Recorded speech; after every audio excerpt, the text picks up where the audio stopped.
La matinale de Radio Classique avec David Abiker. 7h41, bientôt 42. On retrouve Christian Macarian. Bonjour. Bonjour David. Ça s'accélère au Moyen-Orient. Donald Trump a proposé, après sa rencontre avec Benyamin Netanyahou et avec l'accord de Benyamin Netanyahou, un plan de paix en 20 points pour Gaza.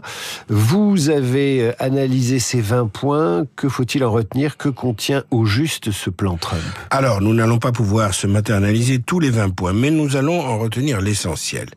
Concrètement, dans les 72 heures suivant l'acceptation publique de cet accord par Israël, tous les otages, tous, vivants ou décédés, seront rendus.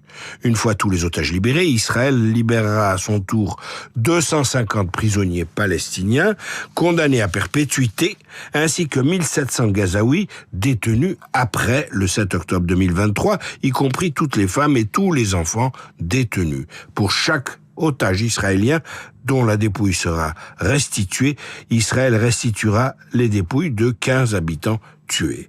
Pour le reste, le plan prévoit évidemment le désarmement total, mais aussi une amnistie partielle du Hamas et la possibilité pour ceux qui viennent à récipiscence de quitter l'enclave sous bonne escorte.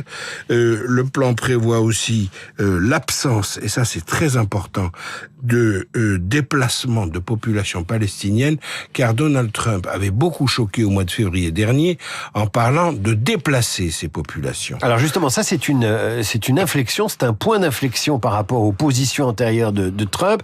Est-ce qu'il y a d'autres changements, d'autres orientations qui modifient ce qui s'est dit jusqu'à présent? Oui, Trump renonce et insiste sur ce point beaucoup à l'occupation une occupation plus approfondie de la Cisjordanie. Donc ça suppose qu'Israël fige la situation dans la position actuelle, mais il y a un point encore plus important qui concerne, et ça donne satisfaction à Benyamin Netanyahou complètement, qui concerne l'autorité palestinienne.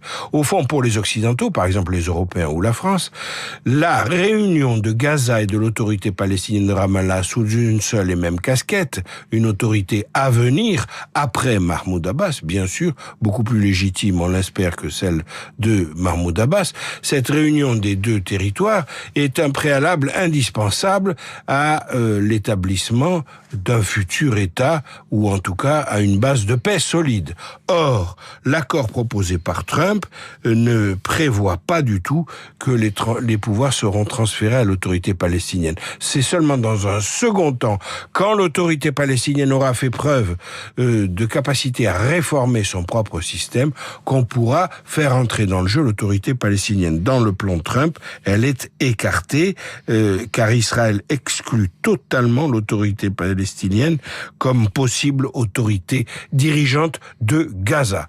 Et enfin, le dernier point qui est très important, c'est un conseil de la paix. Alors là, c'est très vague, présidé par M. Trump lui-même et avec comme adjoint un certain Tony Blair. Alors que vient faire Tony Blair dans cette galère? C'est pas la première fois d'ailleurs qu'il tente quelque chose au Moyen-Orient. Non, il avait été déjà investi d'une mission par le quartet qui a duré 7 ou 8 ans sans aucun résultat pour approcher les partis au Moyen-Orient. Et on se souvient aussi qu'il a été un des forts défenseurs de l'investissement britannique aux côtés des Américains en Irak en 2003, ce qui lui a été reproché ensuite par une commission publique. Donc Monsieur Blair a une certaine expérience plutôt qu'une expertise en matière de questions israélo-palestiniennes. Mais ça rappelle évidemment que les Britanniques étaient à l'origine du mandat sur la Palestine et le résultat actuel dépend largement des erreurs qu'ils ont commises. Tout remonte, ou presque, à la décolonisation et à ses conditions chaotiques. Christian Macarian pour l'Écho du Monde chaque jour à 7h40. Je vous dis à demain, Christian. À suivre, Marc Bourreau, direction la forêt amazonienne, qui n'a pas fini de nous étonner avec cette exposition au musée du Quai Branly. Vous écoutez Radio Classique, il est